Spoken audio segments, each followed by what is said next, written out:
আর দয়ার নবী প্রেমের ছবি, তিনি তোমাদের সাহারা, তিনি তোমাদের সাহারা। তাছাড়া হরদম গৌসে আজম দিচ্ছেন মোদের পাহারা, দিচ্ছেন মোদের পাহারা। আর ভারত রাজা আজমির খাজা, ভারত রাজা আজমির খাজা, তিনি তোমাদের নেগাহবান। আমরা সুন্নি মুসলমান, আমরা সুন্নি মুসলমান, আমরা সুন্নি মুসলমান।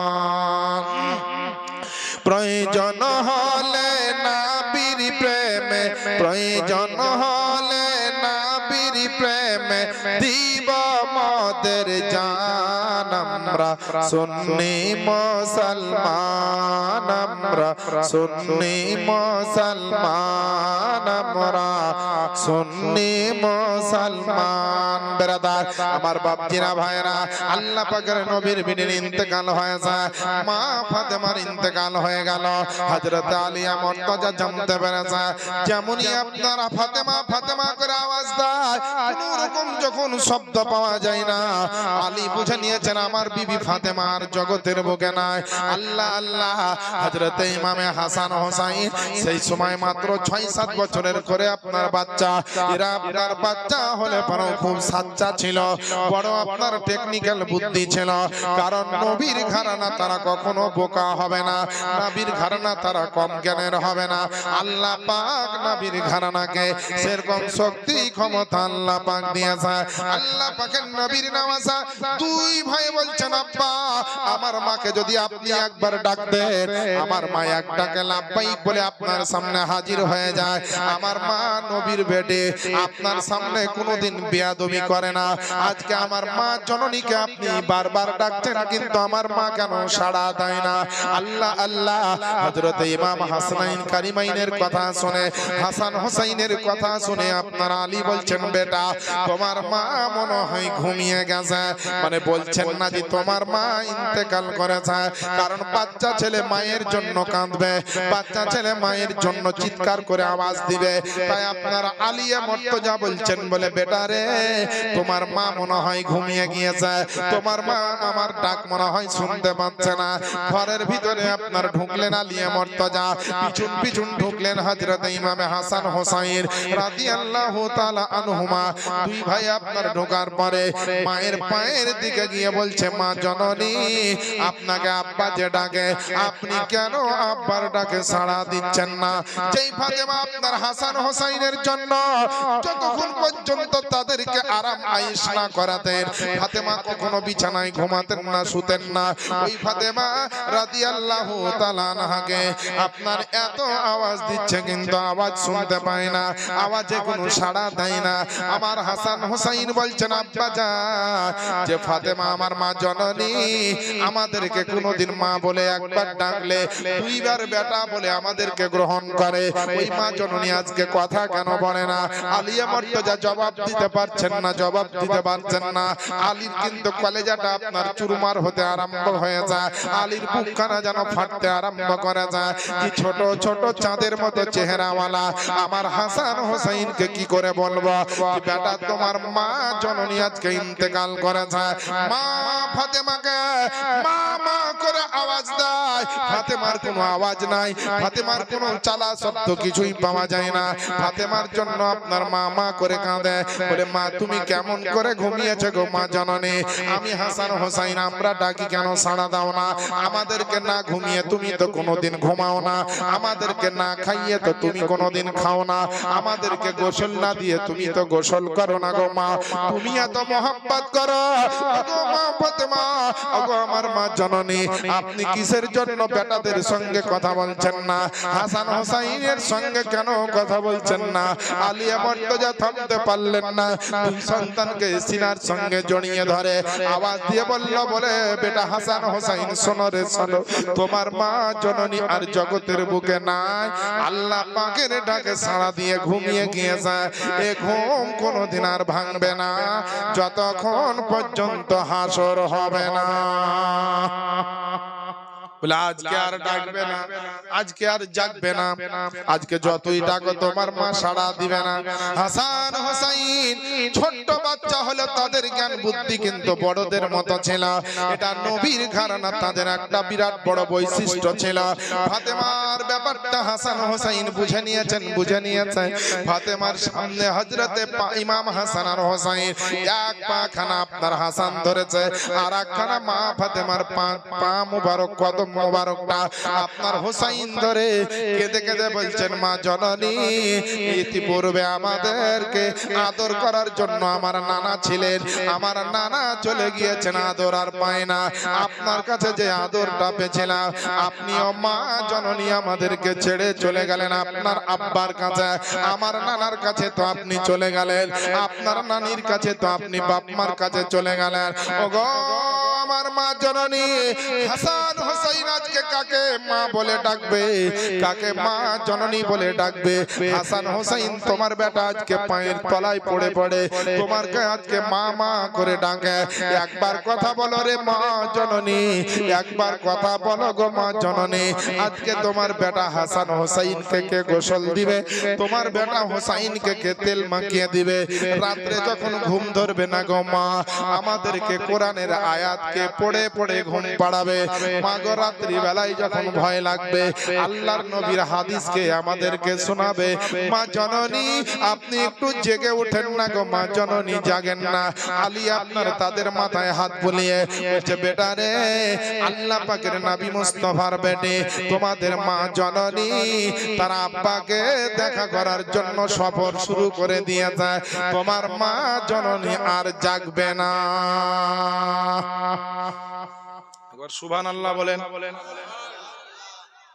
ইমাম হাসান হোসাইন ৬-৭ বছরের বাচ্চা, একজনা ৩ হিজরিতে, একজনা ৪র্থ হিজরিতে জন্মগ্রহণ করেছে, আর ১১ হিজরিতে মা ফাতেমা ইন্তেকাল। ১১ থেকে ৪ বাদ দিলে ৭, আর ১১ থেকে ৩ বাদ দিলে থাকে আপনার ৮। হিসাব মতো একজনা ৩ বছর, একজনা ৭ বছর, একজনা ৮ বছরের বাচ্চা হবে, এরকমই কম বেশি। দুই ভাইয়ের কান্না দেখে আলিয়া মুর্তজা যেমনই আপনার আওয়াজ দিয়ে আপনার জানালো যে নবীর বিবি ফাতেমার জগতের বুকে নাই। সমস্ত আত্মীয় স্বজন দৌড়তে দৌড়তে আসতে লাগলো, আর সকলে আসার পরে মা ফাতেমার ব্যাপারটা জানলো। আমার হাসান হোসাইনের দিকে যে তাকায় তার কলেজা ফেটে যায়। আহারে, ছোট্ট ছোট্ট বাচ্চাকে রেখে আপনার মা জননী মরে গেলে, মা জননী চলে গেলে, ওই বাচ্চাদের মনে কত দুঃখ হয়।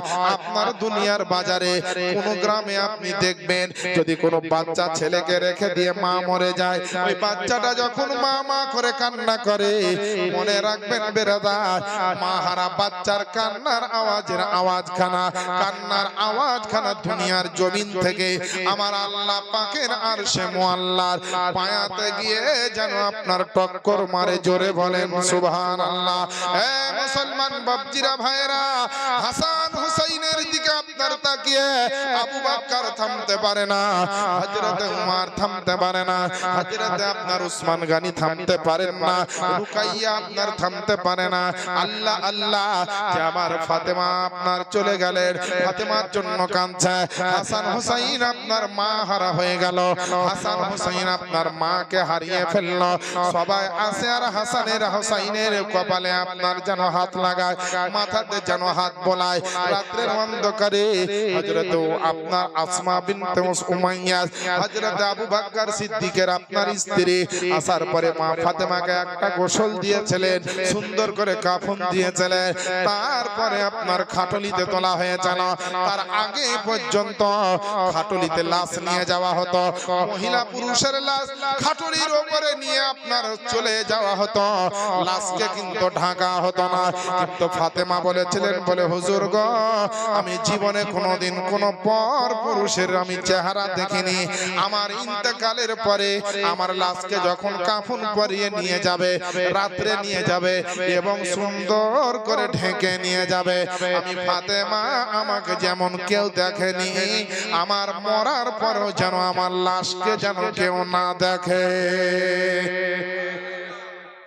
বুঝতে পেরেছেন? এর নাম হচ্ছে ফাতেমা।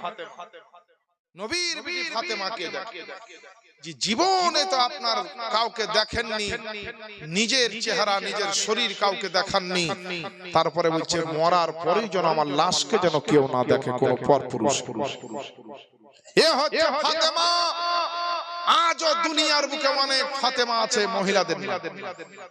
গোটা এলাকায় যে কোনো এলাকায় খুঁজবেন ফাতেমা দু চারটা পাবেন। খাদিজা পাবেন, আয়েশা পাবেন, জয়নাব পাবেন, আমেনা পাবেন, মারিয়াম পাবেন, ভালো ভালো মহিলাদের নাম পাবেন। ফাতেমা নামটা বিশেষ করে পাবেন। ফাতেমার নাম অনেকে পাবেন, কিন্তু নবীর বিটি ফাতেমার সঙ্গে আপনার বিটি ফাতেমার কিন্তু কোনো মেল নাই। নবীর বিটি ফাতেমা আসমান, তা আপনার বেটি জমিনও নয়, সাত তবক জমিনের তরে ওই জাহান্নামে। বলবেন কেন? মা ফাতেমা জীবনে 5 ওয়াক্তের নামাজ, তো 5 ওয়াক্তের নামাজ জীবনে জিন্দেগিতে তিনি তাহাজ্জুদের নামাজ পর্যন্ত কাজা করতেন। যে ফাতেমার হাতে থাকতো বড় বড় তাসবিহ রাত্রি বেলায়, আর আপনার বেটি আমাদের বেটি যার নাম ফাতেমা, তার হাতে তাসবিহ থাকে না, ভালো ভালো দামি দামি মোবাইল থাকে। ফাতেমা রাত্রে সাজদায় মাথা নিচু করে রাত কাটিয়ে দিয়েছে আল্লাহর প্রেমে। আর আমাদের যুগের যারা বেটি ফাতেমা, তারা ফেসবুক আর মেসেঞ্জারে চ্যাট করতে করতে গোটা রাত পার করে দেয়। কথাগুলো হক কথা বলছে, শুনতে কাউকে খারাপ লাগবে, যারা করে তারাকে খারাপ লাগবে, আর যারা করে না তারা ভাববে যে কথা তো ঠিক না। মা ফাতেমা যখন মদিনার মানুষ নিদ্রার করে অচেতন হয়ে যেত, মানে সবাই ঘুমিয়ে যেতেন, তো মা ফাতেমাটা জায়নামাজ বিছিয়ে দিয়ে বসতেন। আর আপনার আমার ঘরের ফাতেমা যারা, তারা সব কাজ শেষ করে খাটের উপরে ট্যাঙের উপর ট্যাং তুলে, পায়ের উপর পা তুলে সুন্দর করে বসে একদম এলসিডিটা দিলে জুড়ে। তা আবার বাংলা বই দেখে না, বলছে হিন্দি দে। যে কেন? তো বাংলা বইয়ে মারপিট ঘুষাঘুষি কম, হিন্দিতে মারপিট বেশি। বাংলা গানে বাজনা কম, হিন্দি গানে বাজনা বেশি। কি ফাতেমার আপনার ডিফারেন্স বুঝেন? আপনার আমার বেটি ফাতেমা, বাপ মা ডানে বললে বামে যায়, আর নবীর বেটি ফাতেমা বাপের কথা তো বাপের কথা, একজন স্বামীর কথা এক চুল পরিমাণ এদিক ওদিক করেননি, তার নাম হচ্ছে নবীর বেটি ফাতেমা। এ বেরাদার, শরিয়াতের তাহারা, শরিয়াতে মুতাহারা, শরিয়াতের সমস্ত আইন কানুনকে মেনে জিকির আজকার করে আল্লাহ রাসূলের মহব্বত নিয়ে ফাতেমা এমন করে জিন্দেগি গুজরে নিয়েছে, দুনিয়াতে তিনি জানতে পেরেছেন যে জান্নাতি তো হব, তার সঙ্গে সমস্ত জান্নাতি মহিলাদের আমি সর্দারনি হব। কিন্তু আপনার বেটির নাম ফাতেমার মহব্বতে, আয়েশার মহব্বতে নাম রেখেছেন আয়েশা, আপনার বেটির নাম রেখেছেন ফাতেমা। কারো স্ত্রীর নাম ফাতেমা, কারো মায়ের নাম ফাতেমা, কারো বিবির নাম ফাতেমা, কিন্তু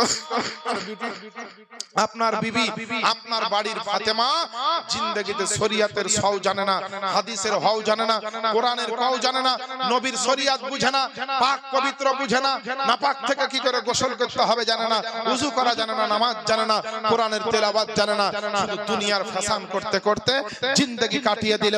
মরার পরে কাল হাসরের ময়দানে দেখবেন সোজা জাহান্নামে তার ঠিকানা। শুধু নাম রাখলেই হবে ফাতেমা? আমি যদি এখন নুনের বস্তাতে যাই, একটা কলম দিয়ে লিখে দিই চিনির বস্তা, তো নুনটা কি মিষ্টি হয়ে যাবে? হবে না। বস্তাতে চিনি থাকতে হবে, তাহলে চিনি মিষ্টি চিনি পাবে। আর বস্তাতে যদি আপনার চিনি ভরা থাকার উপরে যদি কেউ বদমাইশি করে লেখে যে লবণ, তো চিনি কি লবণ হয়ে যাবে? হবে না, চিনি চিনি থাকবে। তেমন সোনা সোনাই থাকবে। সোনাকে যদি কেউ হিংসা করে বদমাইশি করে বলে যে এটা সোনা লাই লোহা, শুনতে খারাপ লাগবে, কিন্তু সোনা সোনাই থাকবে, লোহা হবে না। আর লোহাকে যদি কেউ জবরদস্তি বলে এটা সোনা, তো লোহাও কিন্তু সোনা হবে না। বিরাদরান ইসলাম আজি জানে মোহতারাম, আমি বলতে চাই মা ফাতেমার খাটের উপরে লাশকে তোলা হলো। হযরত আলী মুর্তজা চোখের পানি ঝরিয়ে কাঁদছে, আবু বকর চোখের পানি ঝরিয়ে কাঁদছে, ইমাম হাসানাইন কারিমাইন হযরত ইমাম হাসান হোসাইন মায়ের পায়ের দিকে দাঁড়িয়ে আপনার বুক ফাটিয়ে কান্না করে বলছে, মা তুমি আমাদেরকে রেখে কোথায় চলে যাচ্ছ? কাকে মা বলে ডাকবো? কে আমাদের যত্ন করবে? কে আমাদের সেবা যত্ন করবে? কে আমাদেরকে খাবার তৈরি করে দিবে? ওগো মা জননী ফাতেমা, আমাদেরকে রেখে যেও না মা, আমাদেরকে একটু কথা বলে, একবার বেটা বলে আদর করো। এই বেটারা বলে এই বলে কান্না করছে। হাসান হোসাইন সমস্ত এই সন্তানের কথা শুনে হাজিরানে মজলিসে যারা ছিলেন তাদের চোখ দিয়ে গড়গড় করে চোখের পানি ঝরছে। আমার বাপজিরা ভাইরা, সারা জিন্দেগি যদি আপনি কাঁদেন, সারা জিন্দেগি যদি জায়নামাজে কাঁদেন, সারা জিন্দেগি যদি আল্লাহর সাজদায় কাঁদেন, সারা জিন্দেগির চোখের পানি কাঁদার পরে যদি এক জায়গায় করেন, আমার ইমাম হোসাইনের চোখের এক ফোঁটা পানির দাম দিতে পারবেন না, হোসাইনের এক ফোঁটা চোখের পানির দাম দিতে পারবেন না। আজকে হাসান হোসাইন কাঁদছে, আলী কাঁদছেন, আপনার আবু বকর উসমান গানিরা কান্না করছেন, বড় বড় আশিকে রাসূল, নবীর গোলাম, সাহাবায়ে রাসূল, খোলাফায়ে রাশিদিনেরা কান্না করেন। আজ আপনাদের বলতে চাই, একজন নবীর আশিককে, একজন নবীর দিওয়ানাকে, একজন নবীর মাস্তানাকে বলতে চাই যে হাসান হোসেনের চোখের পানির ওসিলা নিয়ে, পাক পাঞ্জাতনের চোখের পানির ওসিলা নিয়ে দোয়া করব। মা ফাতেমার লাশকে সামনে রাখা হয়েছে, দোয়া করা হবে। বেরাদার, একজন ব্যক্তি, ওই যে চারজন ফেরেশতা একটা মানুষের নেকি আর গুনাহ লেখার ডিউটি করে। তো যখন মানুষ মরে যায় তখন ওই চারজন ফেরেশতা কোথায় যায়?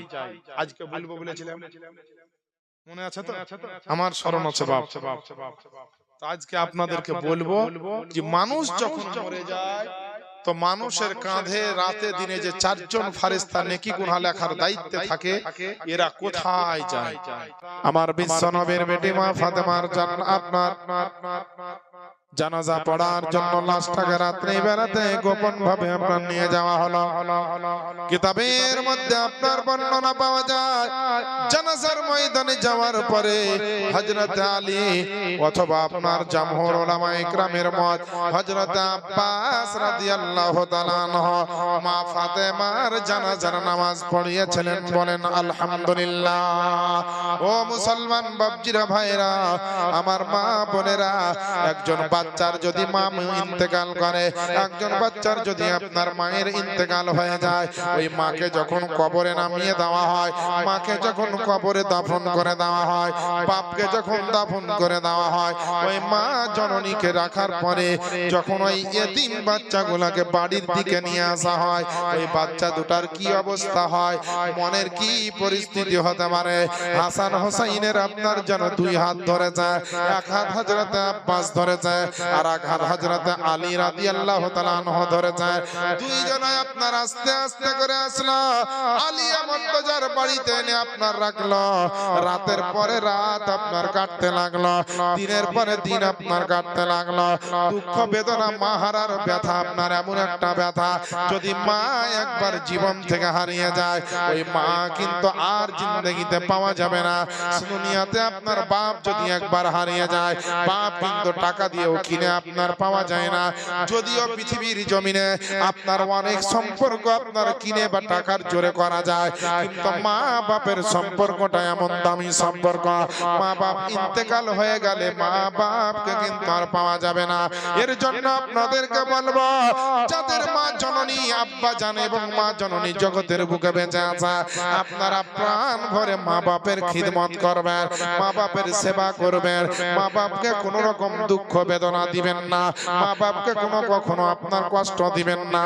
আল্লাহ পাক যার জন্য পবিত্র কোরআনে ঘোষণা দিয়েছে, দিয়েছে ও আপনার কোরআন শরীফের মধ্যে আল্লাহ পাক ইনফরমেশন দিয়েছে বাচ্চাদের জন্য সন্তানের জন্য আল্লাহ পাক ঘোষণা দিয়েছেন জান্নাতি যদি হতে চাও যদি আল্লাহর পেয়ারা হতে চাও পৃথিবীর জমিনে যদি কামিয়াবি জীবন পেতে চাও বাপ মায়ের দোয়া যদি নিয়ে আল্লাহ রাসূলকে আপনারা যদি খুশি করতে চাও পৃথিবীর জমিনে মা বাপের সঙ্গে ইহসানি করো মা বাপের সঙ্গে আপনার সুন্দর ব্যবহার করো মা বাপের আপনার খিদমত করো মা বাপের অবাধ্য হয় না বাপ মা রাজি তো আল্লাহ পাক রাজি এর জন্য বলি মুসলমান মা বাপের খিদমত করবেন বেরাদার হযরত ইমামে হাসান হোসাইন আস্তে আস্তে আপনার দুনিয়াতে জীবন যাপন করতে লাগলেন কিতাবের মধ্যে আপনার লিখছে এক দুই করতে করতে আপনার যখন আপনার 40 হিজরি হলো 40 হিজরিতে আপনার আলিয়া মুর্তজা তিনি আপনার খেলাফতের মধ্যে ছিলেন তিনি হচ্ছেন খলিফাতুল মুসলিমিন চতুর্থ খলিফা হিসাবে আমার আলী কুফার জমিনে আপনার জুম্মা মসজিদে তিনি আপনার ইমামতি করতেন আর ওই কুফার দেশে মদিনার দেশে আপনার মদিনা শরীফে তারা আপনার থাকতেন আপনার ইমাম হাসান হোসাইন বড় হয়ে গিয়েছে হাসান হোসাইনের আপনার রূপ দেখে আল্লাহ পাকের এখনো বান্দা বান্দিরা সবাই বলতে শোনো রে শোনো আল্লাহ পাক হাসান হোসাইনকে এত সুন্দর বানিয়েছে দুই ভাইকে যদি এক জায়গায় দাঁড়িয়ে দেওয়া হতো আপনার দুই ভাইকে দেখে আমার জিয়ারাতে নবী মুস্তাফা হয়ে যেত নবীর দর্শন করার ইচ্ছা হলে সাহাবীরা নবীর দুই নাতিকে এক জায়গায় দাঁড় করাতেন আর হাসান হোসাইনকে দেখে নিতেন নবীর যেন জিয়ারত হয়ে যেত দিলকে সেইভাবে বুঝাতো আমার ইমাম হাসান হোসাইন এইভাবে আপনার চলতে চলতে আলিয়া মুর্তজা আপনার যতই ভালো লোক হোক না কেন মনে রাখবেন দুনিয়াতে ভালো মানুষেরও দুশমন হয় খারাপ মানুষের দুশমন তো থাকতেই পারে যতই পরেজগার হোক না কেন তবুও দুশমন হয় আল্লাহ আল্লাহ হযরত আলিয়া মুর্তজাকে আপনার যেন খলিফাতুল মুসলিমিন যখন করা হলো যখন তিনি আপনার উসমান গনির পরে তিনি খলিফা হলেন ওই সময়তে একটা বিভেদ লেগেছিল ঝামেলা লেগেছিল আলীর জন্য কিছু মানুষ দুশমন হয়ে দাঁড়িয়েছিল এই মুসলমান আলীকে মারার জন্য আলীকে আপনার বড় কষ্ট দেওয়ার জন্য পৃথিবীর জমিনে মদিনা শরীফে এবং ইরাকের আপনার এলাকাতে আপনার কুফার জমিনে বড় বড় আপনার কত রকম কৌতূহল তারা তৈরি করেছিল কত রকম যুক্তি পরামর্শ তারা আপনার তৈরি করেছিল একদিন আমার আলিয়া মুর্তজা ফজরের নামাজ পড়ার জন্য মসজিদে আসার জন্য নামাজ পড়াবার জন্য বাড়ির ভিতর থেকে হুজরাখানার ভিতর থেকে বেরিয়ে আসছিল আর একজন খারেজি একজন আমার আলীর দুশমন আহলে বাইতের দুশমন নবীর খানদানের দুশমন আপনার পিছন থেকে দৌড়তে দৌড়তে সামনে এসে একটা এমন তলোয়ার আমার হযরতে আলীর আপনার কপালের উপরে লক্ষ্য করে চালিয়ে দিল যার নাম ছিল আব্দুর রহমান ইবনে মুলজি কি নাম বললাম আলীর জন্য যে তলোয়ার চালিয়েছিল তার নাম ছিল আব্দুর রহমান ইবনে মুলজি তলোয়ার চালিয়ে দিল আওয়াজ দাওয়ালো সবাই শুনতে পেল ইমামে হাসান দৌড়তে দৌড়তে আসলো আব্বার অবস্থা দেখে বেটা কি দাঁড়িয়ে থাকতে পারে হাউমাউ করে কেঁদে উঠলো আব্বাকে সান্ত্বনা দিল আমার ইমামে হাসানকে হযরত আলী বললেন বলে বেটা তুমি হচ্ছে বড় তোমার ছোট ভাই হচ্ছে ইমামে হোসাইন খবরদার তুমি ভালো রাস্তায় থাকিও সব সময়তে ভালো মানুষকে ভালো মানুষের মতো মোহাব্বত করবে আর খারাপ মানুষের সঙ্গ দিও না লোভ লালসা দিলে রাখিও না কিছু ওসিয়ত নসিহত করলেন রমজান মাসে আলিয়া সরি আপনার রাত্রি বেলাতে আলিয়া মুর্তজা জুম্মার দিনের আগে দিন বৃহস্পতিবারে জখম হলেন শুক্র শনিবার থাকলেন রবিবারের দিন তিনি ইন্তেকাল করলেন আলিয়া মুর্তজাকে কুফার দারুল ইমারাতের মধ্যে একটা আপনার জানাজার ময়দানে গিয়ে আমার ইমামে হাসান আপনার জানাজা পড়িয়ে আমার আলিয়া মুর্তজাকে আপনার দাফন করে দিলেন এবার বাবা আপনার আব্বা চলে গেল হাসান হোসাইনের মা চলে গেছে হাসান হোসাইনের নানা নবী মুস্তাফা আগেই চলে গেছেন দুনিয়া থেকে পর্দা নিয়ে যায় হাসান আর হোসাইন দুই ভাই একসঙ্গে আপনার দুনিয়াতে চলতে লাগলেন আলীর পরে পরে ইমামে হাসান কিন্তু খলিফা হলেন অর্থাৎ মুসলমানের রাজ সিংহাসনে মুসলমানের মসনদে খলিফাতুল মুসলিমিন হওয়ার জন্য আল্লাহ পাকের নবী মুস্তাফার বড় নাতি হযরত ইমামে হাসান মসনদে বসলেন। আর প্রথম দিনে কয়েকদিনের মধ্যে 40,000 মানুষ আপনার ইমাম হাসানের হাতে হাত দিয়ে বায়াত হলেন। বলেন সুবহানাল্লাহ। ইমাম হাসানের হাতে হাত দিয়ে 40,000 লোক বায়াত হলেন।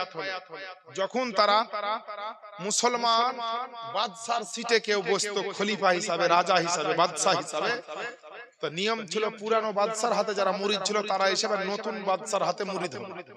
এই ভাষাতেই বুঝে না, মানে বায়াত বা বায়াত না হলেও সামনে এসে বলবে হুজুর আমি আপনার বায়াত গ্রহণ করলাম, আপনাকে বাদশা বলে মেনে নিলাম। এটা করতে তো 2-1 দিনের ভিতরে 40,000 লোক ইমাম হাসানের কাছে এসে মুরিদ হলো, বায়াত খলিফাতুল মুসলিমিন। এবার বাবা ইমামে হাসান যেমন খলিফাতুল মুসলিমিন হয়েছে, ওই আলীর সঙ্গে টকরা টকরি চলছিল একটা গোষ্ঠী। তারা কে? হযরত আমিরে মুয়াবিয়া রাদিয়াল্লাহু তাআলা আনহু আর তার আশেপাশের কয়েকটা লোক, মানে তারাও কিন্তু নবীর সাহাবী। টকরা টকরি কি নিয়ে হচ্ছিল? কোনো জমি নিয়ে নাই, জায়গা নিয়ে নাই, গদি নিয়ে নাই, সিংহাসন নিয়ে নয়। টকরা টকরিটা এই কারণে হয়েছিল, হযরত উসমান গনিকে যারা শহীদ করেছিল, আর শহীদের পরে পরে আলী হয়েছিলেন খলিফা। তো মুলকে শামের সেই সময় মসনদের সিটে বসেছিলেন আমিরে মুমিনিন, মানে ওই একটা দেশের বাদশা ছিলেন তখন ওখানে। তো ও আপনার চিঠি লিখে পাঠিয়েছিল আলীকে যে উসমান গনিকে যারা যারা মেরেছে তাদেরকে তুমি সাজা ঘোষণা করো আলী। তো তখনকার পরিস্থিতি, কন্ডিশন, হালাতটা এমন ছিল সেই সময় সাজা যদি দিতে যেত তো মুসলমানের যুদ্ধ লেগে অনেক মুসলমান মারা যেত। তার জন্য আলী কিন্তু কাউকে সাজা ঘোষণা করেননি, তিনি ধৈর্য ধরেছিলেন। এবার আমিরে মুয়াবিয়া কিছুটা ভেবেছিল যে আলী কেমন তুমি খলিফা, যে উসমান গনিকে যারা মারলো তাদেরকে সাজাই দিতে পারছো না, তো তুমি বাদশাহী কি চালাও? এর মধ্যে একটু ভুল বুঝাবুঝি, হকের পথে এও ছিল, ওই ওরাও কিন্তু ছিল। এবার বাবা যখনই আলীর ইন্তেকাল হলো, হাসান সিটের উপরে বসলো, অর্থাৎ গদিতে বসলো, রাজ সিংহাসন দখল করলো। হযরত আমিরে মুয়াবিয়া আরো ক্ষেপে উঠল, জি বাপ পারল না, এবার বেটা বসেছে। উসমান গনির আপনার যারা দোষী, উসমান গনিকে যারা শহীদ করেছে তাদেরকে আপনার সাজা দিতে পারল না। দুইটা আপনার দলে ভুক্ত হলো। ইমাম হাসানের কাছে আপনার 40,000 মানুষ আছে যারা হাসানের জন্য জীবন দিয়ে দিতে পারে, হাসানের জন্য আপনার জান দিয়ে দিবে, যখনই বলবে যুদ্ধের ময়দানে নেমে যাবে। আর ওইদিকে আপনার হযরতে জুবাইর, হযরতে আপনার সুবহানাল্লাহ, এখনো আপনার আমিরে মুয়াবিয়ার আপনার এখনো বেটা, তারাও কিন্তু আপনার আছে। এমন সময়তে আপনার একটা দলবদ্ধ হচ্ছে, এমন একটা পরিস্থিতি তৈরি হলো। হাসান দেখলো আল্লাহ, আমি যদি এই মসনদে থাকি, আমি যদি এই গদিতে আপনার রাজত্ব চালাই, আমার যুদ্ধ লেগে যাবে,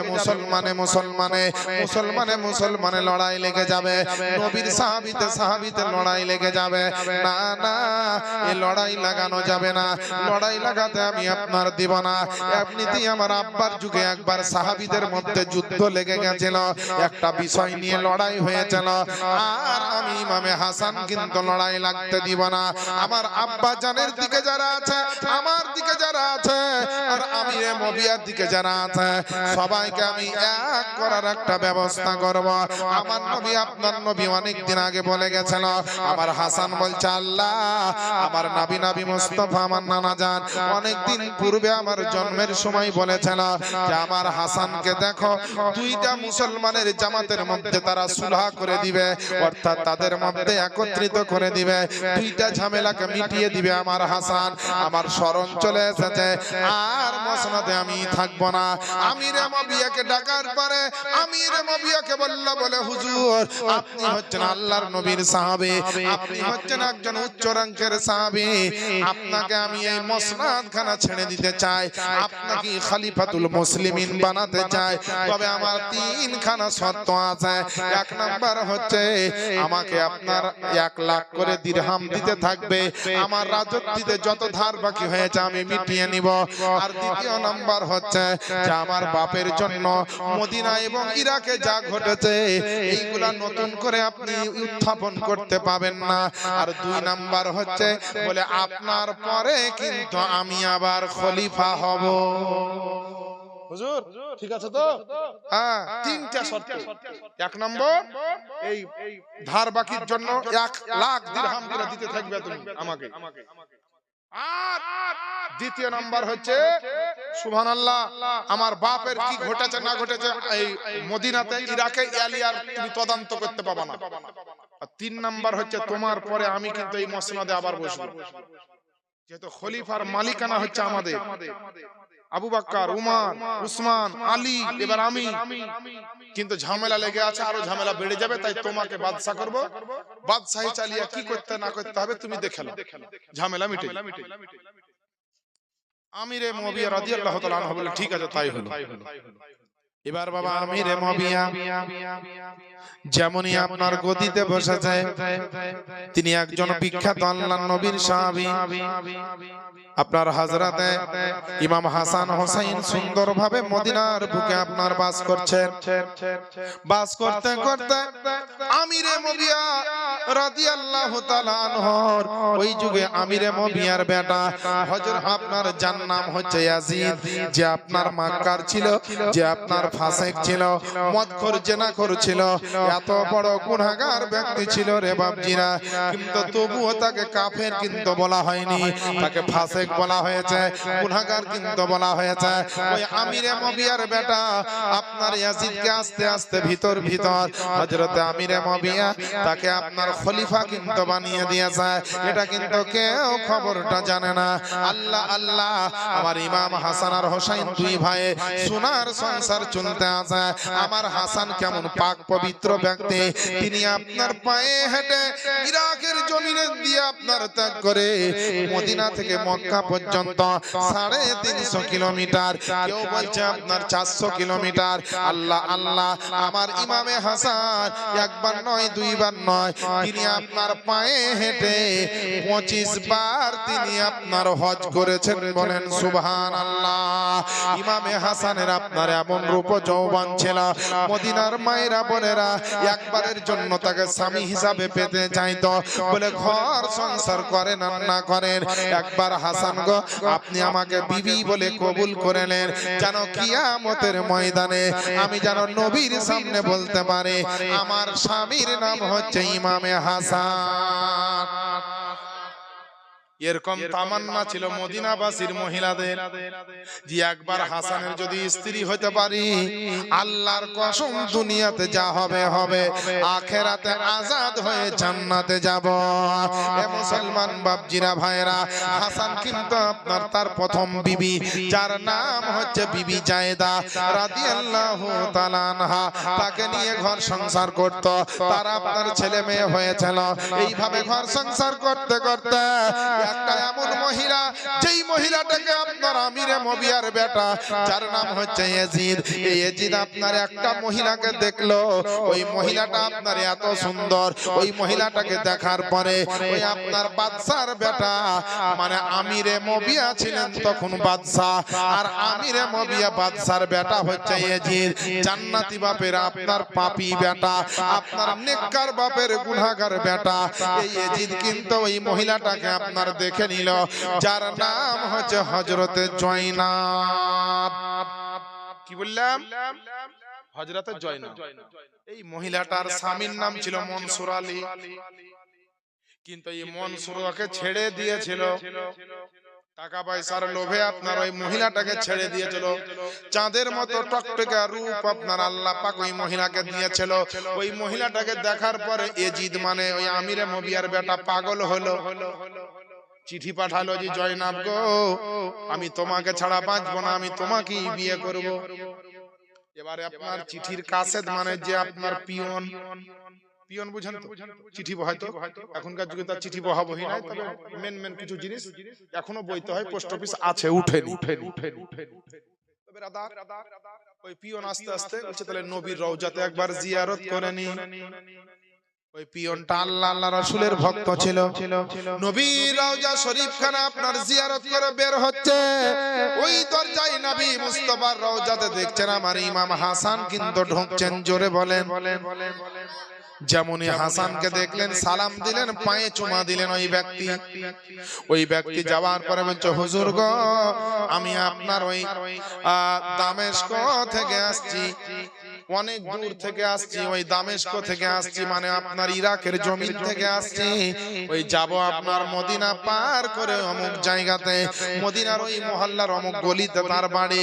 ওই মহিলাটাকে ইয়াজিদ আপনার প্রস্তাব দিয়েছে বিয়ে করার জন্য, হুজুর আপনি একটা প্রস্তাব দিতে পারেন? বলে না না আমার বিবি বাচ্চা আছে। বলে হুজুর গো ওই সুন্দর মহিলাটার যদি বিয়ে ওই ইয়াজিদের সঙ্গে হয়, একজন সুন্দর মহিলার যত্ন কিন্তু একজন যেমন তেমন স্বামী নিতে পারবে না। পরহেজগার মহিলার সুন্দর যত্নখানা একজন পরহেজগার স্বামী হলে নিতে পারবে। একজন সুন্দর মহিলা যার আপনার চরিত্র ভালো, যার চেহারা ভালো, যার আচার কালচার যার ভালো, ওই মহিলাটার যদি একটা ভালো পরহেজগার স্বামী হয়, 5 ওয়াক্তের নামাজি হয়, কিংবা হাফেজকারী কোনো মাওলানা হয়, ওই মাওলানার বউ কিন্তু অটোমেটিক তার সম্মান বেড়ে যাবে। কিন্তু যদি কোনো মদখোর হয়, কোন রকম জেনাখারের হাতে একটা ভালো মেয়ে পড়ে যায়, কোন সুদখোরের হাতে যদি একটা ভালো মেয়ে পড়ে যায়, ওই মহিলার সৌন্দর্য আর বাড়বে না এবং তার মান সম্মান নিচে নামবে। বলে হুজুর গো আপনার দরবারে আজকে আপনার আবেদন করে ইয়াজিদের হাতে ওই জয়নাব যদি চলে যায়, জয়নাবের সম্মান কিন্তু বজায় থাকবে না, আপনিও একটা প্রস্তাব দেন না গো হুজুর। আল্লাহ আল্লাহ আমার ইমামে হাসান করলেন কি একটা চিঠি লিখে প্রস্তাব দিলেন। এবার আপনার যাওয়ার পরে পিয়ন জয়নাবের বাড়িতে গিয়ে বলল, জয়নাব বিবি শোনো রে শোনো, এই দেখো তোমার নামে চিঠি এসেছে। প্রথমে ইয়াজিদের চিঠিখানা দেওয়া হলো। ইয়াজিদের চিঠিখানাকে নিয়ে যেমনই শুনেছে ইয়াজিদ চিঠিতে লিখেছে, বলে জয়নাব গো তুমি যদি আমাকে বিয়ে করো, আমার স্ত্রী হও, পৃথিবীর কোনো মানুষ তোমার দিকে আঙ্গুল তুলে কথা বলতে পারবে না, কারণ আমি ইয়াজিদ হলাম, আমি একটা বাদশার বেটা। জয়নাব মহিলাটা খুব পরহেজগার মহিলা ছিল, বুঝতে পারলে? জয়নাব মহিলাটা খুব পরহেজগার মহিলা ছিল। ইয়াজিদ চিঠি লিখেছে যে বিবি জয়নাব তুমি যদি আমাকে বিয়ে করো তো আমি বাদশার বেটা, তুমি হবা বাদশার বৌমা, তোমার দিকে কেউ আঙ্গুল তুলে কথা বলতে পারবে। তখন জয়নাব রাগ করে চিঠিটাতে একটা থুতু দিয়ে ফেলে দিয়ে, আর আমি যদি দোষ করি তো আঙ্গুল তুলবে, আর আমি যদি দোষ না করি তো আমি রাজার বেটি, রাজার বৌমা হয় আর ফকিরের বৌমা হোক, আমার দিকে কে আঙ্গুল তুলবে রে? বলে চিঠি ফেলে দে। এবার বেরাদার হযরত ইমামে হাসানের চিঠি জয়নাবের হাতে খুব ভালো করে খেয়াল করে চিঠিখানা বাবা দিয়েছে। প্রথমে লেখা আছে, আসসালামু আলাইকুম, আমি ইমামে হাসান রাদিয়াল্লাহু তাআলা আনহু বলছি, আমি নবীর নাতি ফাতেমার বেটা আলীর বেটা। যদি তোমার মন চায়, আমি তোমার যদি সম্মতি পাই তো আমি তোমাকে বিয়ে করব। তবে দুনিয়াতে তোমাকে বিরাট আরাম আইস দিতে পারি আর না পারি, তোমাকে একটা গ্যারান্টি দিচ্ছি যে আমি হাসরের ময়দানে তোমাকে জান্নাতে নিয়ে যাব। একজন পরহেজগার মহিলা কোনটা নিবে বাপ? এই মস্তানিটা নিবে না জান্নাত নিবে? বুঝতে পারলেন? সঙ্গে সঙ্গে হাসানের চিঠিটাকে চুমা দিয়ে সিনার সঙ্গে জড়িয়ে ধরলেন আমার বিবি জয়নাব রাদিয়াল্লাহু তাআলা আনহা, আর বললেন পিয়নকে যে আমার এই চিঠিখানা আমি কবুল করলাম। পিয়ন ধরতে ধরতে ছুটতে ছুটতে আসার পরে হযরত ইমামে হাসানকে বললেন, হুজুর গো আপনার প্রস্তাবটা গ্রহণ করেছে, ইয়াজিদের প্রস্তাব গ্রহণ করেনি। আমার 2 দিন 3 দিন হয়তো বাড়ি যেতে লাগবে, তার আগে আগে আপনি মহিলাটাকে বিয়ে করেলে, তাড়াতাড়ি বিয়ে করেলে না তো আমি যাই ইয়াজিদকে যাই যেমন বলবো যে তোমার প্রস্তাব গ্রহণ করেনি, তো ইয়াজিদ খেপে যাবে। তো এমনিতে আধা পাগলা, বেরেন্টাল ছিটাল টাইপের ছিল, মনে যা ইচ্ছা হয়তো সেটাই ওর জন্য যায়। মা বেটির সঙ্গে জেনা করা তার কাছে যায় ছিল। বলেন নাউজুবিল্লাহ। বলে আমি হুজুর যাচ্ছি, যেতে যেতে আপনি বিয়ে করেন। ইমাম হাসান তার পরের দিন শরিয়ত মোতাবেক হযরত জয়নাবকে বিয়ে করে। এবার বাবা এই যে বলল পিয়ন ইয়াজিদকে জি জয়নাব তোমাকে বিয়ে করবে না। তো রাজা বাদশা যাদের সবকিছু ক্ষমতা, গোটা মসনাদের ক্ষমতা, পুলিশ পাওয়ার, সৈন্য সম্মত সব ওদের হাতে, আর বাপ হচ্ছে বাদশা। কিছু সৈন্য তো রাজার বেটাও পাবে ব্যবহার করতে, এখানে ওখানে গেলে আমার বেটাকে জোগাতে বলবে।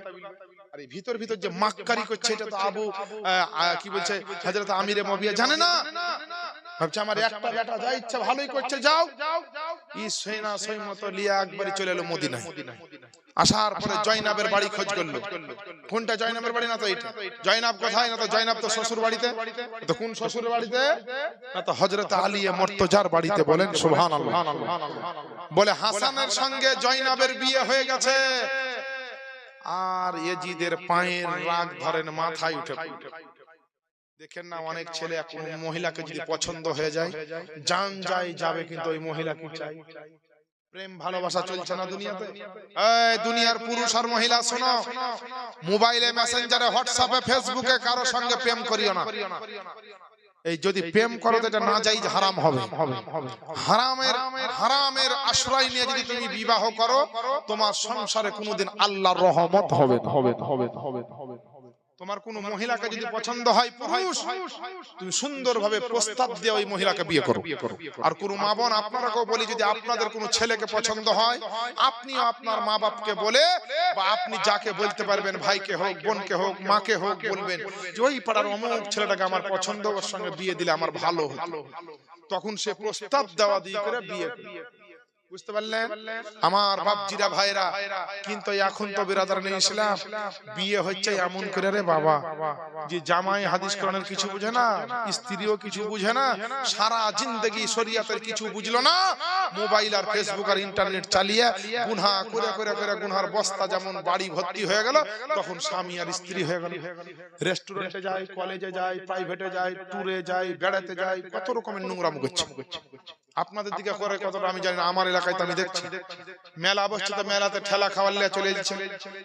ঠেলা খাওয়ার লোক আলাদা, ঠেলা দেওয়ার লোক আলাদা। বেটা ছেলে রেডি হয়ে আছে মেলাতে, এক ঠেলা মারবে যেন ওই দিকে গড়ে পড়ে। আর বিটি ছেলেরা একদম বুঝতে পারলেন হেড এন্ড শোল্ডার একবারে চুলে শ্যাম্পু মাখিয়ে, হ্যাঁ, চুল উড়িয়ে একবারে যায় ও রেডি, বুক ফুলিয়ে জিলে কে ধাক্কা মাছিস মার দেখি, ও ধাক্কা খাওয়ার লেগে গেছে। হ্যাঁ, বলে কেন বুঝলেন, মানে যার যেটা ইচ্ছা হয় সে তার বিপরীত বলে। দেখবেন বেরাদার একটা পুলিশ একটা আসামিকে ধরে আছে, মাছ নিয়ে যেতে যেতে বলছে, শোনো পুলিশ বাবু, মাছ মারো, গলা ধাক্কা দিবেন। বারবার বলছে মাছ মারো, গলা ধাক্কা দিবে না। নিয়ত কিন্তু এর আলাদা আছে, মাছ মারো, গলা ধাক্কা দিবে না।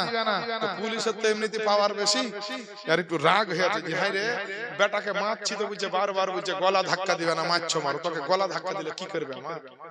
রাগ রাগ গলা ধরে এক ধাক্কা, আর যেমনই এক ধাক্কা দিয়েছে, আর ওই ধাক্কাতে মেরে দিলে দৌড়। পুলিশ বলছে এই থাম থাম থাম, আর নাই। তো বাবা আসলে আর পালাবার ইচ্ছা ছিল, পারলে বলছে মাছ মারো, গলা ধাক্কা দিবে। হ্যাঁ, তো কিছু মহিলারা, মা বোনেরা আছে, এরকম আবার আছে খুব পর্দাশীল, বোরখা ছাড়া কোনো জায়গায় যায় না। বাসের উপরে বোরখা, স্কুলে বোরখা, ডাক্তারে বোরখা, তারপরে কি বলছে কলেজে বোরখা, প্রাইভেটে বোরখা, তারপরে কি বলছে হসপিটালে বোরখা, ব্যাংকে টাকা তুলছে বোরখা, লক্ষ্মী ভান্ডার আনতে গেছে তাও বোরখা। কিন্তু লক্ষ্মী ভান্ডার আনতে যাই মা বোনেদের বোরখার ভিতরে কানে আপনার কি বলছে ব্লুটুথ হেডফোন ভরা, ফিস ফিস ফিস ফিস করে কথা চলছে। আমি বুঝি এই এফএম ধরেছে না মিডিয়াম শর্ট বাংলাদেশের সেন্টার ধরেছে। আসলে আসল কিছু নাই, হ্যালো সিংহাড়ার ভিতরে আলু কি করে গেল এই চলছে, বুঝলে?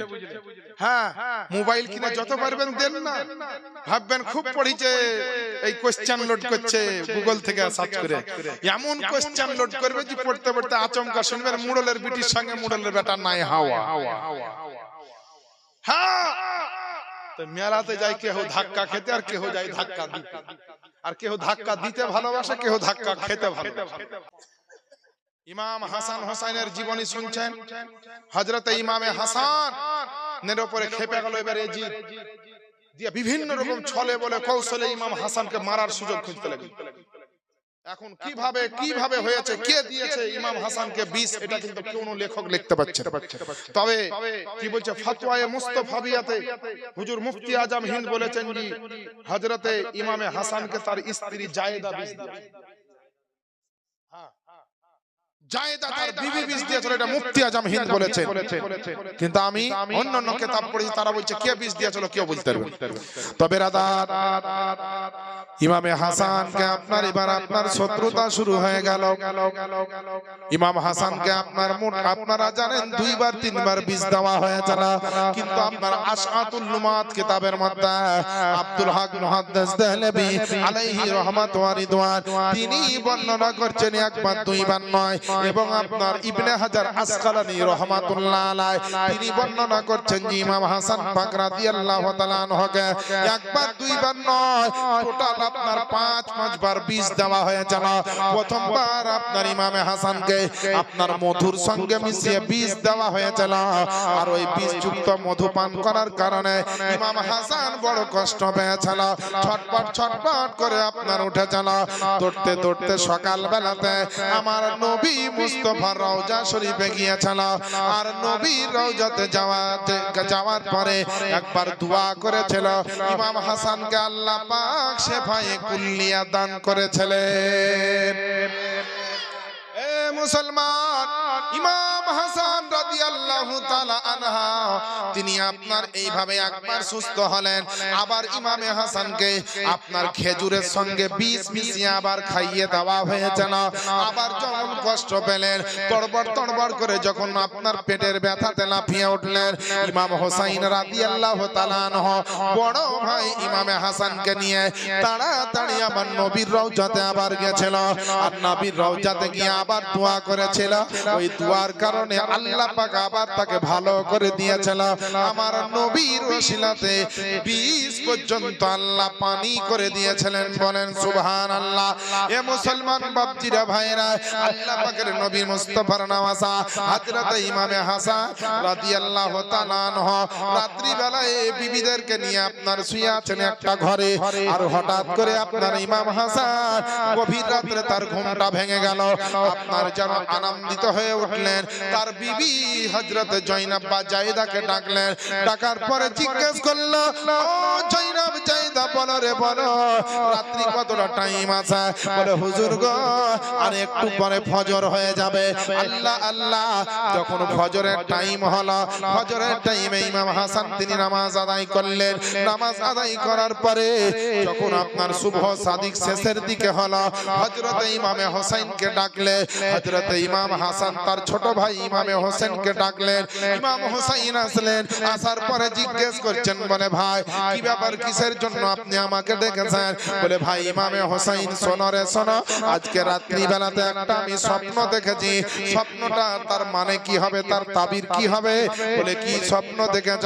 আমি রাত্রি ঘুমন্ত অবস্থাতে স্বপ্নখানা দেখেছি যেন আমি ইমাম হাসান আমার কপালে যেন সূরা ইখলাস কুল হুয়াল্লাহু আহাদ লেখা আছে।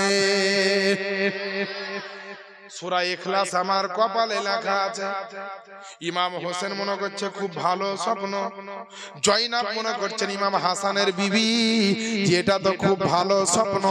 ইশারাতে আপনার জায়েদা ইমাম হাসানের বিবি ভাবছে এটা তো খুব ভালো স্বপ্ন। কারণ কোরআন শরীফের একটা মারাত্মক সূরা, কোরআন শরীফের একটা বিখ্যাত সূরা যার নাম হচ্ছে সূরা ইখলাস। যে সূরা ইখলাস কুল হুয়াল্লাহু আহাদ, এই সূরা ইখলাসটা যার কপালে লেখা, এটা তো খারাপ হতে পারে না, এর মানে মতলব তো আলাদা হতে পারে না। তারা মনে মনে ভাবছে ভালো স্বপ্ন। সকাল সকাল একজন নবীর সাহাবীকে খবর দেওয়া হলো, যিনি আপনার স্বপ্নের মানে বলতে পারতেন, স্বপ্নের যিনি তাবির করতে পারতেন, স্বপ্নের যিনি ব্যাখ্যা করতে পারতেন, ওই ব্যক্তিকে খবর দেওয়া হলো। হযরত ইমামে হোসেন ডেকে আনলেন। হযরত ইমামে হাসান বললেন এই স্বপ্ন দেখেছে। ওই ব্যক্তি বলছেন, বলে হুজুর গো, আপনি যদি সত্যিকারে এই স্বপ্নটা দেখেছেন, এর অর্থ হচ্ছে পৃথিবীর জমিনে আপনি আর বেশি দিন আর দুনিয়াতে থাকবেন না। সুবহানাল্লাহ বলে। তাবিরকারী স্বপ্নের ব্যাখ্যাকারী বলছে, হুজুর এই স্বপ্ন যদি আপনি দেখেছেন, এর মানে হচ্ছে আপনি পৃথিবীতে আর কদিন আছেন, মাত্র বেশি দিন থাকবেন। ইমাম হোসেনের মন খারাপ যে আমার বাপ চলে গেছে, নানা চলে গেছে, মা চলে গেছে, আমার সাহারা হচ্ছে আমার বড় ভাই হাসান। আমার বড় ভাই যদি চলে যায় আমি কি করে থাকবো? টেনশনে পড়ে গেল, হাসানও টেনশনে পড়ে গেলেন যে আল্লাহ কি এমন অন্যায় হয়েছে, আমি জাগবো না, দুনিয়া থেকে বিদায় নিব। এই করতে করতে বাবা মিডিলে 3-4 বার তাকে বিষ পান করানো হয়েছে। হাসান বলছে আল্লাহ আমার পিছনে তো দুশমন লেগেই আছে, আমাকে মনে হয় আর ছাড়বে না। দুই স্ত্রী খুব কড়া ভাবে ইমাম হাসানকে জোগায় যেন কোনো দুশমনে তার ক্ষতি করতে না পারে। ইমাম হাসানের ঘরে একটা পানির মশক ছিল, কলসি ছিল, ওই কলসি থেকে তিনি পানি ঢেলে পান করতেন। কে আপনার দুশমনি করে পানির সুরাইতে, পানির কলসিতে হীরা চূর্ণ বীজ আপনার কাঁচের গুঁড়োর সঙ্গে মারাত্মক বিষকে মাখিয়ে দিয়ে আপনার কাপড়ে করে চেলে চেলে এত আপনার সংকীর্ণ নরম করে নিয়ে যায়, এত পাতলা করে নিয়েছে, এমন মোলায়েম করে নিয়ে যায়। তারপরে ওই হীরা চূর্ণ বীজটা আপনার ওই পানির কলসিতে আপনার কে যেন ভরে দিয়ে যায়। আল্লাহ আল্লাহ। আর গভীর রাত্রি বেলাতে এসে আল্লাহ পাকের নবী মুস্তাফার নাতি হযরত ইমামে হাসান বিছাম থেকে উঠে তার বিবি জয়নাবকে বলছে, বিবি গো আমি আজকে রাত্রি বেলাতে একটা এমন ভয়ঙ্কর স্বপ্ন দেখলাম। বলে কি স্বপ্ন দেখলে গো হুজুর? বলে রাত্রি বেলায় স্বপ্নটা দেখলাম আমার মা জননী খাতুনে জান্নাত হযরত ফাতেমা আপনার আঁচল পাতিয়ে যেন কাউকে ডাকছে। আমি জিজ্ঞেস করলাম মা জননী তুমি কাকে ডাকতেছো, কাকে খুঁজতেছো? আমার মা জননী ফাতেমার চোখ দিয়ে যেন পানি ঝরছে গো, আমার মা বড় কষ্টতে আছে তাই মনে হলো, আমার মা বড় দুঃখতে আছে তাই মনে হলো। তাই আমি ভয়ঙ্কর মায়ের স্বপ্নটা দেখে আমার ঘুম ভেঙে গেছে রে ভাই। বিবি জয়না তাড়াতাড়ি আমাকে এক গ্লাস পানি দাও, পানি দাও বলেছে। আর জয়নাব তাড়াতাড়ি স্বামীর সেবার জন্য, আমাদের আপনাদের ঘরের বিবির মতো বেয়াদব ছিল না তারা। স্বামী যা বলতো স্বামীর জন্য তারা মরতে পর্যন্ত রাজি ছিল। সাধারণ লোক তো সাধারণ লোক, অনেক মৌলবীর বউ পর্যন্ত মৌলবীর কথা শুনে। হ্যাঁ আমি দেখেছি, কিন্তু এখানে এরকম মৌলবী নাই আলহামদুলিল্লাহ। আমরা সবাই শরিয়াত মেনে চলি, নিজের বিবিকে সেই শিক্ষা দিয়ে রেখেছি। হ্যাঁ ব্রাদার, অনেক বিবি আছে যদি বলা হয় রাত্রে উঠে পানি দাও, বলে ঢেলে খেয়ে নাও। বাড়ি থেকে এসে বাজার থেকে এসে পানি চাইলে পানি পাওয়া যায় না, মাঠ থেকে আসার পরে পানি চাইলে পানি পাওয়া যায় না। এ মুসলমান বাপজিরা ভাইরা আমার মা বোনেরা, যারা আপনার মা ফাতেমাকে আপনার স্মরণ করে, পরহেজগার মুত্তাকিন মা বোনেরা, তারা স্বামী যদি বাজার থেকে আসে স্বামীর ব্যাগের দিকে লক্ষ্য করবে না, স্বামীর চেহারার দিকে দেখবে যে আমার স্বামী কি এনেছে এটা বড় কথা নয়, আমার স্বামীর চেহারা খানা কেমন আছে এটাই বড় কথা। এটা বড় কথা। মাঠ থেকে আসলে স্বামীরা আপনার ঘাম মুছিয়ে দিবে। আর এখনকার রহিমের মা করিমের মা বলবে তোমার ঘাম কে লাড়বে ঘিন্নাতে। হ্যাঁ তোমার ঘামের গন্ধে তোমার পাশে বসা যায় না, তোমার ঘাম আমি মুছাবো। আমি অত সামলাই, আমার প্রতিদিন একটা করে পারফিউম ব্যবহার করি আমি। এরকম মেয়ে ছেলে আছে প্রতিদিন একটা করে পারফিউম লাগে, 3 কিলোমিটার দূর থেকে সেন্ট পাওয়া যায় যে কেউ গেল রাস্তা দিয়ে। মহিলাদের জন্য এরকম পারফিউম ব্যবহার করে রাস্তা দিয়ে বের হওয়া না যায়। মহিলারা কোনো স্বামী ছাড়া কারোর জন্য সাজতেই পাবে না। মহিলারা স্বামী ছাড়া অন্য কোন জায়গাতে সফর করা অবস্থাতে আতরও ব্যবহার করতে পারবে না। একমাত্র স্বামীর সঙ্গে বিছানায় শোয়ার সময় বা বাড়িতে ঘরে স্বামীর সামনে সে খুশবু মানে আতর ব্যবহার করতে পারে, সুরমা লাগাইতে পারে, তারপরে কাজল পড়তে পারে, কাঁচের চুড়ি পড়তে পারে, ভালো ভালো ড্রেস পোশাক, চুলে শ্যাম্পু করে যত রকম ফ্যাশন আছে তোমার যদি করতে হয় তো স্বামীর জন্য, তাও খেয়াল রাখতে হবে যেন শরীয়তের বাইরে ফ্যাশন না হয়। কিন্তু বেরাদার, ইমাম হাসানের স্ত্রী জান্নাতি, লোকের জান্নাতি স্ত্রী। যেমনই বলেছেন পানি দাও, মিনিটের মধ্যে একটা পানির গ্লাসে পানি ঢেলে বলছে হুজুর নেন, আর বিসমিল্লাহ বলে আল্লাহ বিসমিল্লাহ বলে ঢক ঢক করে পানিটা যেমনই পান করেছে, পানি পান করে গ্লাস রাখা আর না রাখা, সঙ্গে সঙ্গে ইমাম হাসানের পেটের মধ্যে যেন একটা বড় তুফান লেগে গেল। বলেন সুবহানাল্লাহ। ইমাম হাসানের পেটে এই আপনার গলা থেকে নাভি পর্যন্ত যেন আপনার তলোয়ারে যেমন কাটলে পারে ব্যথা হয়, ছুরি দিয়ে কাটলে পারে যেমন ব্যথা হয়, আপনার জিন্দা মুরগিকে কাটার পরে ছেড়ে দিলে জমিনে যেমন তড়বড় করে লাফায়, আমার ইমামে হাসান বিছানের উপরে শুয়ে তড়বড় তড়বড় করে লাফাতে আরম্ভ করলেন, আল্লাহ আল্লাহ করে ডাকতে আরম্ভ করলেন। হযরত জয়নাব বলছেন, হুজুর আপনার কি হলো আবার? বলে, ওরে বিবি আমার, শোনো রে শোনো, আমাকে পৃথিবীর মানুষ আর বাঁচতে দিবে না।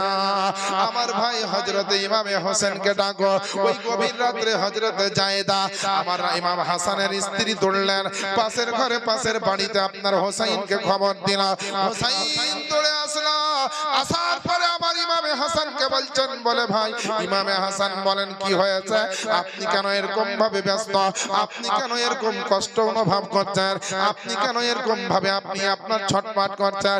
ইমাম হাসান বলছে, বলে ভাই ইমামে হোসাইন, আমি যে স্বপ্নটা দেখেছিলাম, আজ আমাকে তাবিরকারী বলেছিল দুনিয়াতে আর বেশি দিন থাকবো না, তো মনে হয় আমি আর বাঁচবো না। বলে বলে ভাই গো, আপনার জানের দুশ্মন হয়ে গেছে, অনেকে বারবার আপনাকে বিষ পান করাচ্ছে, 3 বার 4 বার আপনার বিষ পান করা হয়েছে, অলরেডি 2 বার নবীর রওজাতে গিয়ে ভালো হয়েছে। আপনি একটু কষ্টটা সহ্য করেন, ফজরের নামাজ হলে পারে আপনাকে নবীর রওজাতে আবার নিয়ে যাব। হোসেনকে বলছে, একটু দাঁড়াও, ফজরটা হলি আপনাকে নবীর রওজায় আবার নিয়ে যাব। আর নবীর রওজায় গেলে হুজুর আপনার সমস্ত পেটের ব্যথা বেদনা আল্লাহ আবার ভালো করবেন। বলেন সুবহানাল্লাহ। নবীর রওজা শরীফের জায়গাটা এমন উন্নত মানের, আশিকের ঠিকানা হচ্ছে নবীর মদিনা, মুমিনের ঠিকানা হচ্ছে নবীর মদিনা, ঈমান ও আকীদার মেন জায়গা, সেন্টার পার হাউস হচ্ছে নবীর মদিনা। এর জন্য তো বেরাদার আমার মায়েরা, বোনেরা, বাপজিরা, ভাইরা, আপনাদেরকে এই প্রশ্নের উত্তরটা আজকে দিয়ে দিই, কারণ কালকে আলাদা প্রশ্ন শোনাবো। কালকে কি শোনাবো জানেন? আপনার বাপের বোনকে কি বলেন? নিজের বাপের বোনকে কি বলেন? ফুফু না বিটি? ওই ভাই কি বলে? ফুফুও বলে, বেটিও বলে। তো এমন করে ভয় করছে, মনে হচ্ছে আমি মনে হয় 1 কুইন্টাল ধান চাচ্ছি, মুখ খোলা যাবে 1 কুইন্টালের ব্যাপার, তাই হাই হাই। তো যাই হোক, ফুফু আর বেটি, তো দুনিয়াতে সকলের ফুফু কিন্তু নাই, যার বাপের বোন আছে তার ফুফু আছে, আর যার নাই তার কিন্তু নাই। সারা বিশ্ব জগতে যত জন্ম নিয়েছে মানুষ, একদম আদম হাওয়া বাদ দিয়ে, আদম আর হাওয়া বাদ দিয়ে তারপরে যত লাখ লাখ কোটি কোটি মানুষ এসেছে এবং কিয়ামত পর্যন্ত আসবে, সমস্ত দুনিয়ার মানুষের একটা ফুফু আছে। বলেন সুবহানাল্লাহ। সেই ফুফুটা কে জানে? সেই ফুফুটা কি জানে? আপনারা কে বলবেন, কিন্তু আজকে বলবো না, এটা কাল বলবো। আর কালকে যেটা বলবো বলেছিলাম 4 জন ফেরেশতা কোথায় যাবে, আমি এখনই বলবো। তো ইমাম হোসাইন বললেন সকালবেলায় নিয়ে যাব ইনশাআল্লাহুল আজিজ। আর ইমাম হাসান ছটফট করে কষ্ট পাচ্ছে, তো এবার সকালবেলাতে নিয়ে গিয়ে কি হচ্ছে, ইমাম হাসানের নবীর রওজাতে গিয়ে দেখি সকাল হলেই ইনশাআল্লাহ রওজায় যাবে, আর আমরাও কালকে সকাল হওয়ার পরে রাত হলে আবার ঘুরে আসবো, ওইখান থেকে ওয়াজটা। ফেরেশতা কি হবে, মানুষটা যখন মরে যাবে মানুষের গোসল দিয়ে কাফন পরিয়ে কবরে গিয়ে দাফন করে দেওয়া হবে। ওই 4 জন ফেরেশতা আল্লাহকে বলবে, আল্লাহ যার ডিউটিতে আমাদেরকে রেখেছিলে ওই তোমার বান্দা বা বান্দি মারা গেছে, আমরা এখন 4 জন ফেরেশতা কি করব? আল্লাহ তোমার আসমানে একটু জায়গা দিয়ে দাও, আমরা তোমার আসমানে উঠে কিয়ামত পর্যন্ত তোমার জিকির করে কাটিয়ে দেব। আল্লাহ বলবে, এ আমার ফেরেশতা, আসমানে আমার জিকির করার মতো ফেরেশতা তোমাদের জন্য আর জায়গা নাই, সব বুকিং হয়ে আছে। আল্লাহর ফেরেশতারা বলবে, আল্লাহ তাআলা জমিনে একটু জায়গা দাও। তো আল্লাহ বলবে, জমিনেও আমার ইবাদতকারী ফেরেশতারা সব জায়গাকে ঘিরে আছে, পাক পবিত্র জায়গা ফাঁকা নাই তোমাদেরকে দেওয়ার জন্য। তখন আল্লাহর ফেরেশতারা বলবে, আল্লাহ তাহলে আমরা 4 জন কি করব? বলে, যে মরেছে যার দায়িত্ব তোমরা ছিলে তার কবরের কাছে চলে যাও, আর কবরের 4 কোণায় 4 জন দাঁড়িয়ে দাঁড়িয়ে তোমরা ওই কবরবাসী যদি নেককার হয় তার জন্য রহমতের দোয়া করো। জোরে বলেন। আল্লাহর ওই চারজন ফেরেশতা নেককার ব্যক্তির কবরে চার কোণায় গিয়ে আপনার রহমতের দোয়া করবে। আর যদি বেঈমান হয়ে মরে, গুনাহগার হয়ে মরে, ঈমান হারাম হয়ে মরে, নবীর দুশমন হয়ে মরে, তো কিতাবে লেখছে যে আল্লাহ বলবেন ওই গুনাহগারের কবরে চার মাথায় চারজন গিয়ে তাদের কবরে আমি আল্লাহ আমার কাছে দোয়া করো যেন তাদের কবরে আমি আযাব নাজিল করি। অর্থাৎ তাদের কবরে যে দোয়া করো, দোয়া করবে নেককারের জন্য রহমতের দোয়া, আর যারা বদকার হয়ে মরবে তাদের জন্য আপনার দোয়া নয় বদদোয়া করবে আল্লাহর ফেরেশতা। এবার বেসার বিরাদার ইসলাম, আপনারা ভাববেন যে আমাদের ঘাড়ে যে ফেরেশতাগুলো আল্লাহ দিয়েছেন দিনে রাতে চারজন, মরার পরে আমাদের কবরের কাছে গিয়ে তারা দোয়া করুক রহমতে, না তারা দোয়া করুক আমাদের জন্য জহমত বা আল্লাহর গজবে? আপনারা ভাববেন সেইভাবে চরিত্র গঠন করবেন, সেইভাবে শরীয়ত মোতাবিক চলবেন, সেইভাবে হাদিস ও কোরআন মোতাবিক চলবেন, সেইভাবে নিজে গুনাহ থেকে বাঁচবেন, নেকির কাজ করবেন। আল্লাহ পাকের দরবারে এরকম ভাবে চলতে থাকতে হবে যেন আমরা মরার পরে যেন আমাদের কাঁধের ফেরেশতাগুলো আমাদের কবরের সামনে দাঁড়িয়ে আল্লাহর রহমতের জন্য যেন আমাদের জন্য দোয়া করে। জোরে বলেন সুবহানাল্লাহ। বিরাদার আমার শেষ গজলটা আজকে পড়ে দিয়ে বিদায় নেব আজকের মতো। আবার কালকে দেখা হবে। ইমাম হোসেনকে সকাল বেলায় নিয়ে যাবেন, ইমাম হাসানকে তো নিয়ে যাবে না যাবে না, আর যদি যায় তো যাওয়ার পরে তিনি ঠিক হচ্ছেন না এই মর্মান্তিক ঘটনা কালকে থেকে শুনবো ইনশাআল্লাহ। আজকে একবার নবীর মহব্বতে বলে দেন সুবহানাল্লাহ। আর একটু জোরে বলেন না সুবহানাল্লাহ। ওই নবীর মদিনাকে খুব ভালো লাগে, খুব মহব্বত লাগে। গজল পুরাতন হোক আর নতুন হোক, এই মহব্বতের গজল আমি ছাড়তে পারি না। বহু স্টেজে আমি পড়ে দিই, আজকেও সেই গজল। মদিনা মদিনা ঈমানের ঠিকানা, মদিনা মদিনা ঈমানের ঠিকানা, দিদার দাও গো শাহে মদিনা। নবীর রওজা শরীফ দেখে মন ভরে না, নবীর রওজা শরীফ দেখে মন ভরে না, দিদার দাও গো শাহে মদিনা, দিদার দাও গো শাহে মদিনা। জোরে বলেন সুবহানাল্লাহ। আরশের মেহমান করেছেন আল্লাহ, কত শান কত মান মোর কামলিওয়ালা। আরশের মেহমান করেছেন আল্লাহ, কত শান কত মান মোর কামলিওয়ালা। ও গো মদিনাওয়ালা, ও গো মদিনাওয়ালা, করো করুণা, দিদার দাও গো শাহে মদিনা। নবীর রওজা শরীফ দেখে মন ভরে না, দিদার দাও গো শাহে মদিনা। শেষ ছন্দ পড়বো, জোরে বলে দেন সুবহানাল্লাহ। পৃথিবীর যতখানে যত বার গিয়েছি, কম বেশি তো দুঃখ পেয়েছি। পৃথিবীর যতখানে যত বার গিয়েছি, কম বেশি তো দুঃখ পেয়েছি।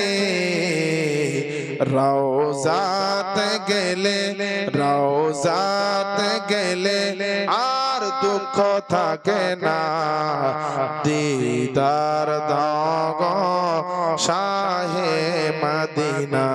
নবীর রওজা শরীফ দেখে মন ভরে না, দিদার দাও গো শাহে মদিনা, দিদার দাও গো শাহে মদিনা।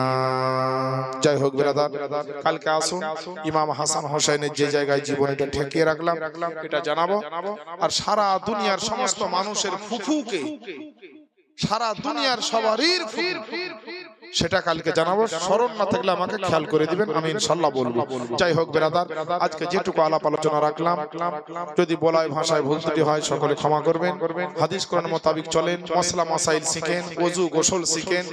হাদিস ও কোরআনের যে জ্ঞান আমাদের জন্য শিক্ষা করা ফরজ, সেই জ্ঞানগুলা শিখেন। অনেক রকম সুযোগ সুবিধা আছে, মসজিদে হয়, মাদ্রাসায় হয়, অনলাইনে হয়। সুতরাং যেই লাইনে আপনার সুবিধা হবে সেইভাবে আপনি শিক্ষা অর্জন করেন। ফরজ শিক্ষা কিন্তু কাজা রাখিয়েন না, তো হাসরের ময়দানে এর জন্য সবাইকে জাহান্নামে আমাদের যেতে হবে। আল্লাহ যেন আমাদেরকে জাহান্নাম থেকে মুক্তি দেয়, আমরা যেন হাদিস ও কোরআন মোতাবেক চলাফেরা করে এই জগৎ থেকে যেন আমরা বিদায় নিতে পারি।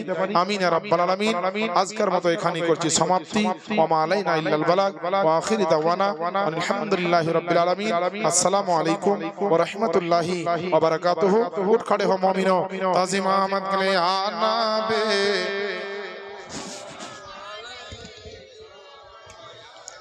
सोल सलाम अलैका या हबीब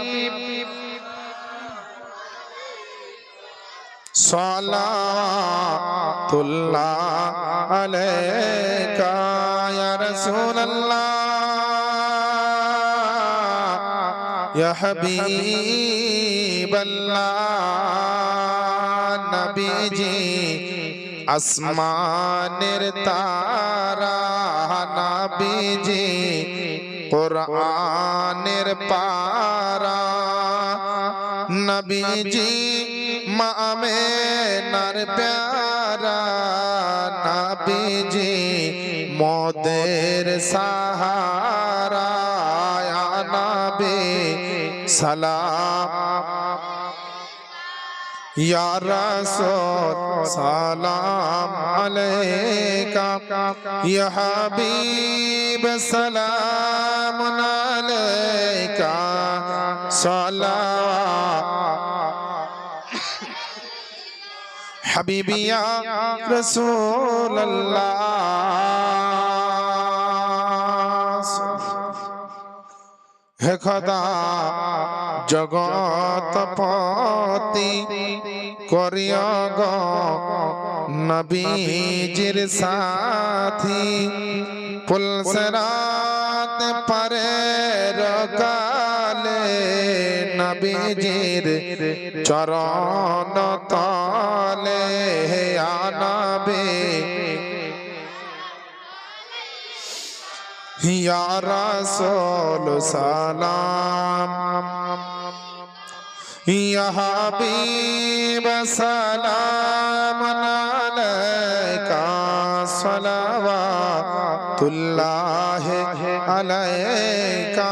अस्सलातु वस्सलामु अलैका रसूलुल्लाह, अस्सलातु वस्सलामु अलैका या हबीबल्लाह, अस्सलातु वस्सलामु अलैका या नूरम मिन नूरिल्लाह।